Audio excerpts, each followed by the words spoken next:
There is a point after which paying more for a DAC or amplifier makes little sense. You can argue that headphones of higher and higher prices may have some audible benefit, or at least some benefit in construction, warranty, or uniqueness. But Chinese companies keep releasing newer DACs almost on a bi-monthly cycle. SMSL does not disappoint when it comes to product releases. They're right on schedule. Today, we take a look at one of the newest SMSL products, the SU-9. This is a $460 DAC, and it is the successor to the SU-8. Apos Audio was kind enough to send me a loaner to review. Apos and I have an understanding. They send me gear every once in a while to borrow and return, and I provide my perspective on the product experience. I have purchased from Apos in the past and think they are a reputable and reliable reseller. If you're looking for an alternative to Amazon and eBay, Apos Audio is a good place to buy audio gear. So, with the preamble out of the way, is the SU-9 a breakthrough product or just an overpriced, shiny object? The SU-9 is well built. The chassis is made of aluminum. There's a fair-sized screen with a control knob at the front. The DAC sits steady on a desk. The SU-9 has USB, optical, and coaxial inputs. It also has a Bluetooth antenna. For output, the SU-9 has both RCA and balanced XLR. Bluetooth connection can be made with SBC, AAC, all forms of aptX, LDAC, and also UAT. UAT promises higher sampling rates than LDAC, but of course you will need a source device that actually transmits UAT to the SU-9, and there aren't very many options for UAT. This brings us to Bluetooth connection. The SU-9 is only a receiver. It does not transmit Bluetooth. We will talk about Bluetooth functionality later, and you can imagine how thrilled I will be. The SU-9 comes with a remote. This remote offers some basic functionality. It is a carbon copy of the remote offered with the SU-8, Topping D50S, and the SMSL Sanskrit. The remote is plastic, flimsy, and unremarkable. It is more substantial than the laughable remote hifi uses, but it is a far cry from a dedicated remote found on the more expensive Matrix Mini I Pro 3. Internally, the SU-9 boasts the ES9038 Pro DAC, which is Saber's current flagship model. It is closely related to the ES9038 Q2M. The SU-9 supports all high-resolution PCM and DSD up to 512, and the SU-9 is MQA compatible. The SU-9 has sound color settings and both DSD and PCM filters. We will talk about all three later. Overall, the SU-9 is a basic DAC that provides high-resolution processing, the type that the very significant majority of audiophiles simply will never use. The SU-9 has an unassuming design. I have no concerns about its build. There are some features here that might be beneficial to some people, but as we will discuss soon enough, the implementation of these features either makes little sense or is basically half-baked. SMSL does not say what the SU-9 should sound like, but we have tested several other SMSL products and we should not be surprised if this one has a neutral tuning. I paired the SU-9 to the Schiit Magni Heresy, Rupert Neve headphone amplifier, and the Mastrop 789. All three of these amplifiers are fairly neutral. I use the Allo Audio S4X and Avantone Planar as my test headphones. Both of these headphones are neutral with some caveats. For example, the S4X has a slight sibilance and treble push. The Planar has a sub-bass roll-off. I played music from Amazon Music HD. The SU-9 was connected to my Windows 10 PC through USB. My overall impression is that the SU-9 is a neutral DAC. I listened closely to the bass response on the various gear hooked up to the SU-9. The Sicario soundtrack, for example, has lots of sub-bass elements. Two of the songs I like to use for testing are called The Beast and The Border. Both have rumbly bass, which can become distorted and muddy with bassy headphones or when there is a warm-sounding DAC involved. On the Planar, the rumble was subdued and harder to hear through at least the first minute of the songs. On the S4X, that rumble was immediately present. Neither headphone distorted. Bass transients was fast on the Planar and more natural, slower on the S4X, and considering the different drivers in these headphones, this was entirely expected. I listened to various genres including EDM, folk, rock, hip-hop, and movie soundtracks. Mid-bass impact was hard yet not harsh. The thwacking of drumsticks on the drum heads was obvious but not fatiguing. Multiple drums in a track were separately audible, though the detail here was entirely dependent upon the particular headphones I used. In other words, sometimes the bass detail was more obvious on the planar, and other times the bass transience was more natural on the S4X. In the song Irodori by the Japanese drum band Kodo, there are multiple types of drums. Each type has a different tonality. Both the planar and S4X recreated the various tonalities, and I could differentiate the small drum from the medium and large drums even when all three played at the same time. There is a metallic instrument in this track, and it is in the background. Both headphones made this instrument audible, and the bass never overwhelmed it. In short, the planar and S4X performed as I would expect them to on any other neutral source. The mids also appear to be neutral. In Orla Gartland's song Why Am I Like This, there is natural grain and sibilance recorded into this track. On the planar, this sibilance was audible but not accentuated. On the S4X, the sibilance was pushed forward slightly.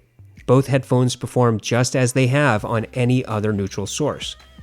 I listened to numerous tracks from Haim, Young the Giant, Guy Clark, Michael Jackson, and Milk and Bone. On every occasion, the SU-9 presented natural, neutral tonality. Vocals were never pushed forward or reduced or fuller or leaner than what I have heard with the planar and S4X, while those headphones were attached to other neutral DACs and amps. Instruments had natural decay, and all of them seemed to have correct timbre. I could pick out the strumming of guitar strings from the aggressive picking on the same song by Guy Clark. Voices were never harsh. The bass never bled into the mids to overshadow instruments or voices. Regarding treble, you can probably guess where this is going. The SU-9 is, again, neutral. I listened to Scherzo for X-Wings, Flight from the City, Take 5, and several classical pieces. Horns and brass appeared to have correct timbre. They cut through other instruments without becoming harsh or peaky. When multiple instruments played, I could usually differentiate among them. When group sets played, I could hear each, but I could not hear individual instruments inside a group set. Piano sounded natural and full. Cellos were smooth. The sound of electric buzzing, pops and sizzles, creaking of wood, and other obvious details were clear. Subtle details were audible, but that depended on the particular track and headphone I was using. Detail retrieval was perfectly natural within the SU-9. I think a DAC or amplifier has to be a significant deviation from neutral tuning to affect detail presentation on headphones. For example, the Chord Mojo is a very warm-sounding headphone amplifier, and it tends to plow over some subtle and obvious details. On the other hand, the Monolith THX Portable and Earman TR amp accentuate treble and have a slight bass roll-off, allowing some upper mid and treble detail to come through more clearly. The SU-9, however, did not seem to hide, nor did it accentuate detail.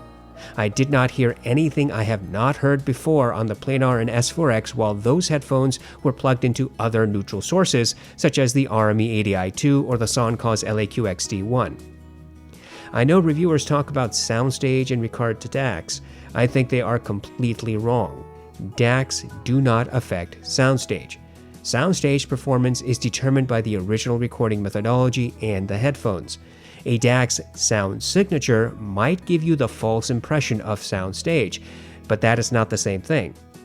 In other words, if you listen to the AudioQuest Dragonfly Red, then listen to the Cobalt, you might claim that the Cobalt has bigger soundstage, but what you're actually hearing is a different sound signature. The Red is a warmly tuned DAC, while the Cobalt is neutral.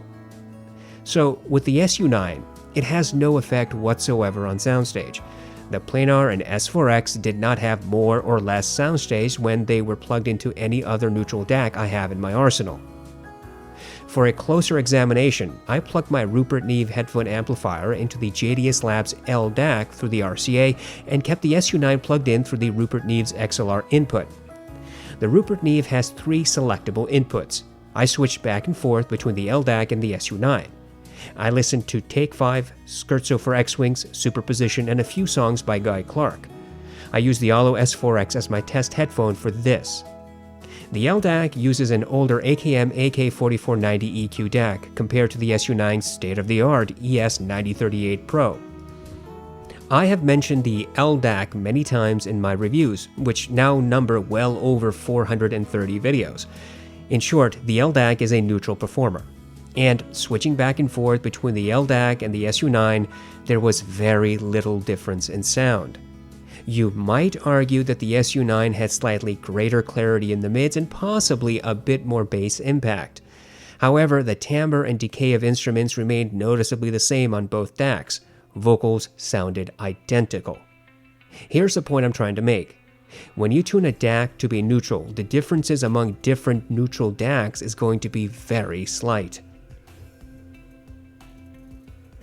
Bluetooth pairing is easy. Click the volume wheel, then click on Input, select and click Option for Bluetooth. Now go into the Bluetooth settings of your source device and pair with the SU-9. As far as I know, the SU-9 does not support multi-point connection, so if you want to connect to a different Bluetooth source, you will need to disconnect from the first source, then pair with your second. The SMSL manual also notes that sometimes phones will not pair with the SU-9 once the phone has gone beyond the signal area. Essentially, if you pair your phone, then leave your house, then come back later, your phone might not automatically pair with the SU-9. In this event, you may have to manually pair again. As for sound quality, look, Bluetooth is lossy signal. No amount of misleading marketing nonsense is going to convince me otherwise. And you should not buy into the so-called high-resolution Bluetooth hype. It's a total lie. Bluetooth, LDAC and UAT included, do not send uncompressed audio. Yes, LDAC and UAT have high sample rates, but that makes little difference if your FLAC files have been downgraded for Bluetooth transmission. I am, however, happy to report that there does not seem to be any change in sound signature from the SU-9 when in Bluetooth mode. So once the SU-9 receives Bluetooth connection, it passes the audio directly into the DAC section for processing. You're not getting a different sound signature just because you connect with Bluetooth. I am not a fan of Bluetooth, which is something I have made clear many times. But I see Bluetooth on the SU-9 as a convenience, and in that sense, the performance here is agreeable. What is not agreeable, however, is the stupidity of implementation. The SU-9 is only a Bluetooth receiver. It cannot transmit Bluetooth. The SU-9 is not the first DAC to do this. hifi, Matrix, and other Bluetooth-enabled DACs have the same problem. Consider the following. The SU-9 will be plugged into your computer where your audio will be stored. Windows and Macs do not have LDAC or UAT. In fact, Windows currently is limited to SBC and Macs to AAC. Why did SMSL choose not to implement a Bluetooth transmitter to the SU-9? I know there aren't many LDAC headphones and no UAT headphones, but wouldn't this make some sense, particularly in light of the SU-9's aggressive price tag? And even if you do not have an LDAC-capable headphone, you might still want to enjoy some of the music on your computer wirelessly, but you can forget about doing that with the SU-9. In my view, the SU-9's Bluetooth capability is a mixed bag. The receiver works just fine, no better or worse than other devices that cost 1/4 the price. On the other hand, the lack of Bluetooth transmission makes me question why Bluetooth is even included here. The SU-9 will need to be connected to an amplifier. It will need a wall socket. So this device will stay next to a desk. What exactly are you supposed to stream over Bluetooth when the SU-9 by design is stuck to a desk connected to an amplifier and needs a signal from a PC? Just food for thought. The SU-9 has what SMSL calls sound colors. These are theoretically different from the Dac filters, which we will talk about in the next section. There are 10 settings under sound color. Standard is the neutral sound signature of the SU-9 without any alterations. There are 3 versions of rich, 3 versions of tube, and 3 versions of crystal. You can access these by clicking the volume wheel and scrolling down on the sound color menu. Select the setting you want by clicking the wheel. The differences are incredibly difficult to perceive. Maybe you need ultra-sensitive headphones to hear the alterations, but on the Planar and S4X, none of the color settings made a noticeable difference. I tried using these filters with different amplifiers and on various tracks. I listened for any alteration to bass, mids, and treble, which is what I assume the 3 so-called colors are supposed to represent. On some occasions, I thought I heard a bit more sub-bass and mid-bass melding on the tube settings, but this was very hard to nail down. Sometimes the crystal setting almost made some treble instruments sound a bit brighter, but this was not consistent. In fact, the experience was so fleeting and so inconsistent that I cannot be sure I heard any differences at all. If this is SMSL trying to provide EQ, this is a terrible implementation of it. I have read reviews about the SU-9 where people claim they hear differences, but I have yet to find one review which says exactly what the difference is the reviewer thinks he or she heard. In my experience, the sound color settings are very poorly tuned. If you struggle to hear a difference, or if the difference is only perceptible using certain gear, then it's not worth the cost of admission. Funny enough, the predecessor to the SU-9, the SU-8, has the same sound color settings. When I reviewed the SU-8 previously, I mentioned how useless those filters were. Well, it looks like SMSL copied and pasted from the SU-8 into the SU-9. The SU-9 has Dac filters, and don't get too excited, a lot of DACs come with filters. The SU-9 has PCM and DSD filters. I have a few DSD files and I listen to them through Audirvana, then try to apply the DSD filters to determine if there is any difference. I will spare you the long story. There is no difference at all with these filters. Whereas the sound color settings at least made me pause for a moment or two, these DAC filters do absolutely nothing. But don't be disheartened. This is par for the course. No DAC filter on any DAC which has them makes any lick of difference. I think it is essential to compare products to each other. A fair analysis can only be achieved if you put things into context. I decided to compare the SU-9 to its predecessor, the SMSL SU-8. I also compared to the SONCOZ LA-QXD1 and the Matrix Audio Mini-I Pro 3. All of these devices do things a little differently. They have different features. They have different prices. The only thing these DACs have in common is that they all use Sabre chips from the same family. The SU-8, SONCOZ, and Pro 3 each use the ES9038Q2M. The SU-9 uses the ES9038 Pro. I have already discussed and reviewed the SU-8, SONCOZ, and Pro 3 in other reviews. If you are interested about their feature sets and in-depth analyses, this is not the video for that. I will, however, point out the key differences in all four devices. The SU-8 is a basic balanced DAC. It has no Bluetooth or Wi-Fi capability. It has the standard DAC filters, which are totally useless. It does not have MQA support. The SONCOZ is also a balanced DAC. Just like with the SU-8, it does not support Bluetooth or Wi-Fi. However, the SONCOZ is arguably portable. It can be easily powered using an external battery bank. It does not support MQA. The Pro 3 is a totally different beast. It is a music streamer and supports Bluetooth and Wi-Fi connections. And frankly, if you want a music hub, then the Pro 3 is among a few products that fits this requirement. The Pro 3 does support MQA.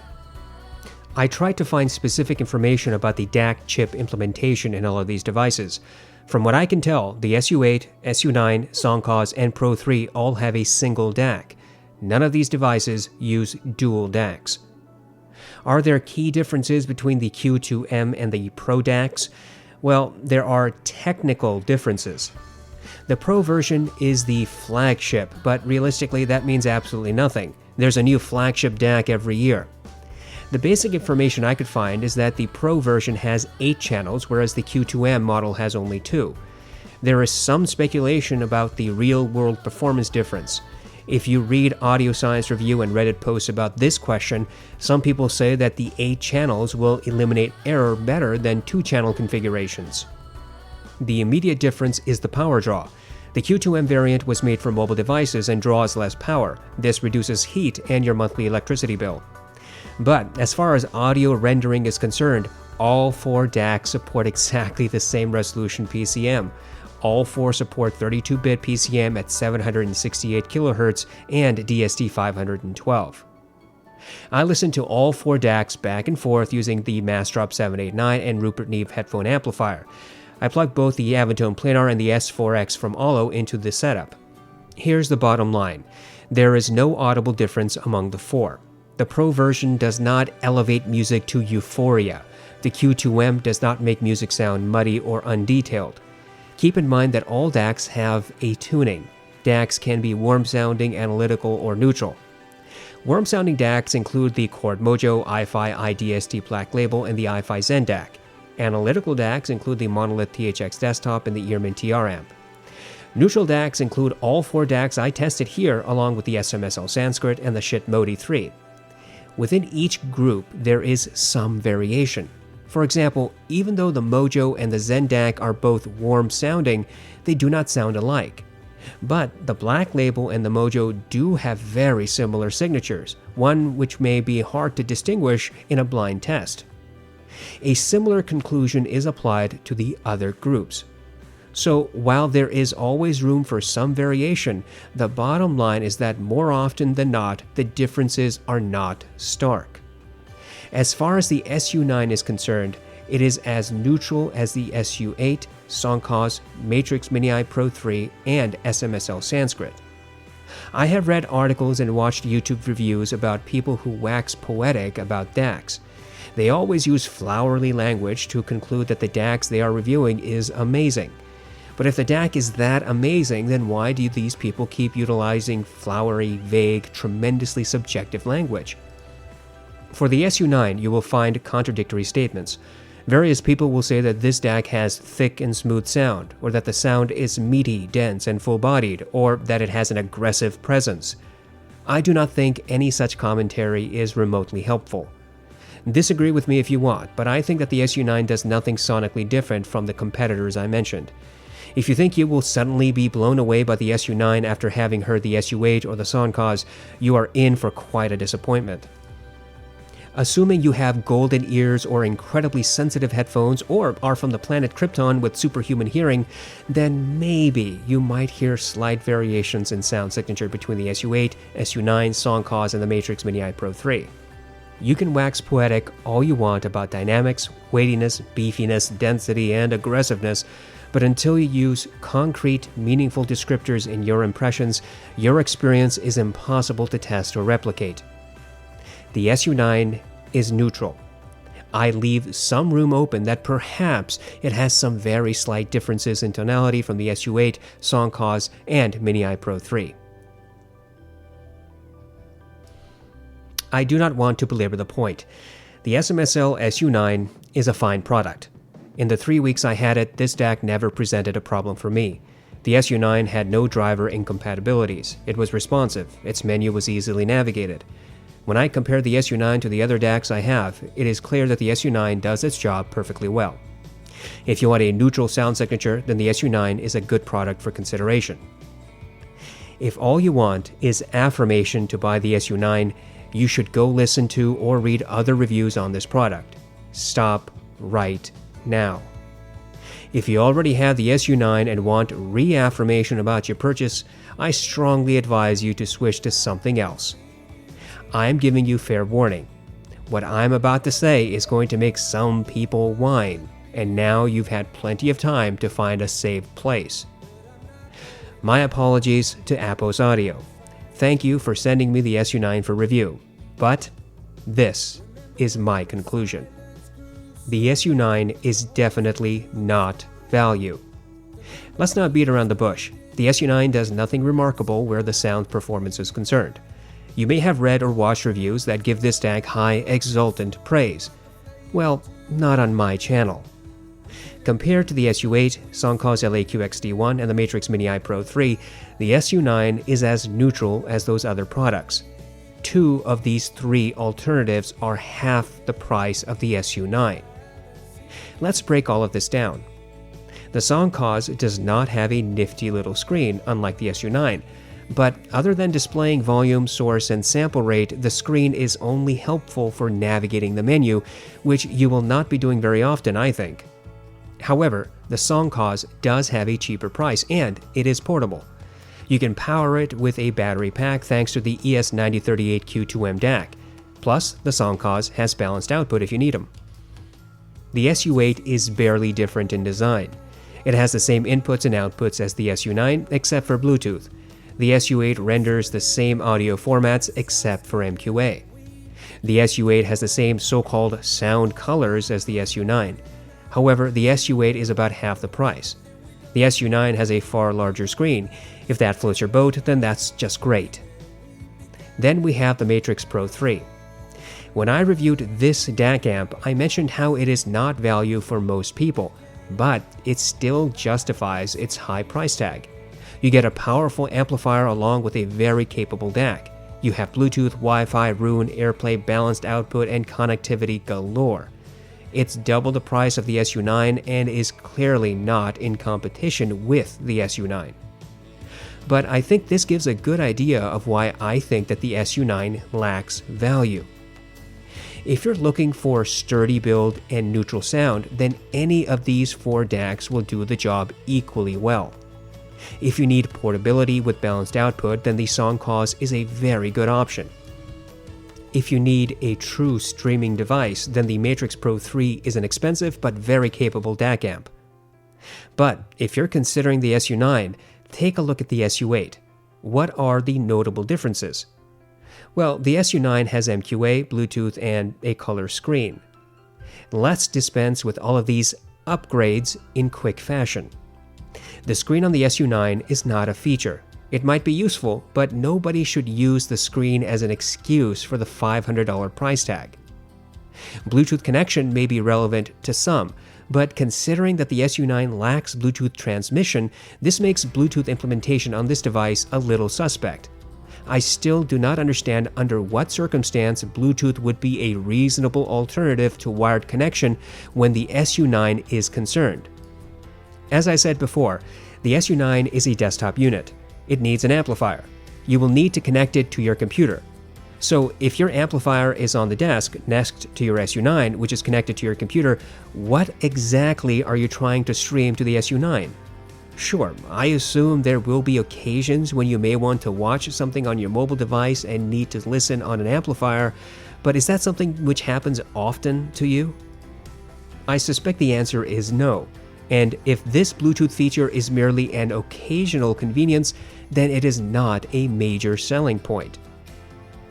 Finally, we come to MQA, possibly one of the most overrated and underperforming technologies in audiophilia.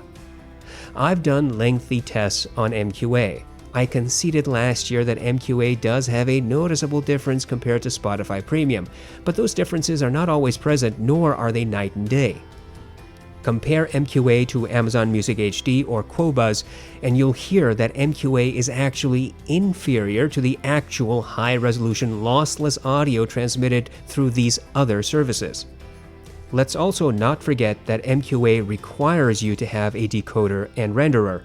You must have additional MQA hardware to, enjoy MQA. This is what I call depreciating returns. If you have a Tidal subscription and are married to MQA, then you have much cheaper options than the SU-9. And if you have not yet jumped on the slow, small, and janky MQA bandwagon, save your money and don't buy MQA DACs. You might argue that there are few DACs that have everything that the SU-9 offers. That, I think, is the strongest point you can make for the SU-9. Is the number of features, no matter how usable or meaningful, the proper basis for purchasing a costly product? Or would you rather save your money for new headphones or other gear that provides more uniqueness rather than gimmicks? This brings me to another point. I have said this many times before, and I will have to repeat it here. Why do audio companies refuse to spend time and money on applications? I wish a company would release a desktop and mobile application in conjunction with their DACs. Look at the Creative Labs G6.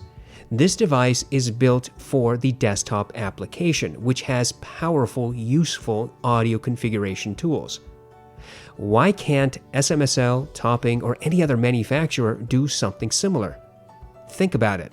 If the SU-9 had a companion application that worked like Artivana or Foobar, but also allowed for tweaking the sound from the SU-9, then I would be rather impressed. And I think many people would be interested in such a synthesis between hardware and software.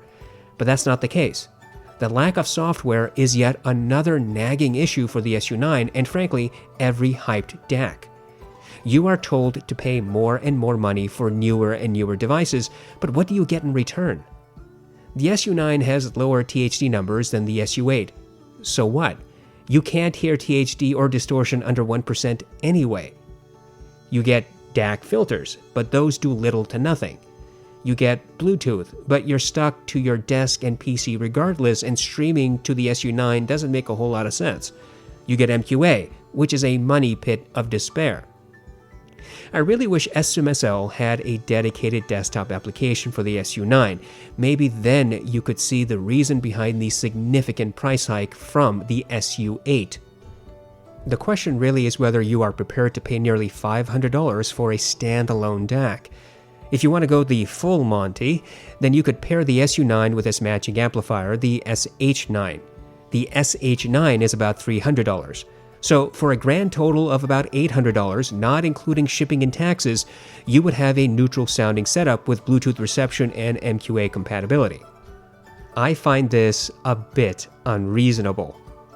Indeed, if you were to put in another $225, you could buy the Matrix Mini I Pro 3, a device which is in another ballpark from the SU-9 and SH-9 setup. And this is why I say the SU-9 is not value. When fully kitted out with the matching amplifier, the SMSL stack is $225 away from an exemplary streaming amp DAC such as the Matrix Pro 3. Of course, you could pair the SU-9 with any amplifier and be quite happy. You could connect it to the $100 Schiit Magni Heresy or the $170 hifi Zencan, assuming you already have those amplifiers. But if you do not have a dedicated headphone amplifier, or if you are going to buy a new stack altogether, then you can see how quickly the purchase becomes untenable. The SU-9 is simply far too expensive for any reasonable stack purchase. Here's my bottom line. I recommend products if I think they are value. I judge value on one of two questions. If the product was sent to me for review, would I buy it? If I bought the product, then will I keep it? I would not buy the SU-9. It does not have features I would use. MQA is dead to me. Bluetooth reception has no application since the SU-9 would be on my desk connected to my amp and PC anyway. The sound color settings make little if any difference, and the Dac filters are a continual April Fool's joke. Would I pay $500 for a neutral standalone DAC? No, I definitely will not. Maybe you can justify this product. The SU-9 doesn't function badly. In fact, you could be very happy with its sonic performance, but I think you would be equally happy with the sound from much cheaper DACs as well. If you absolutely must have the SU-9's design and overall package, then I can see a worse use of $500.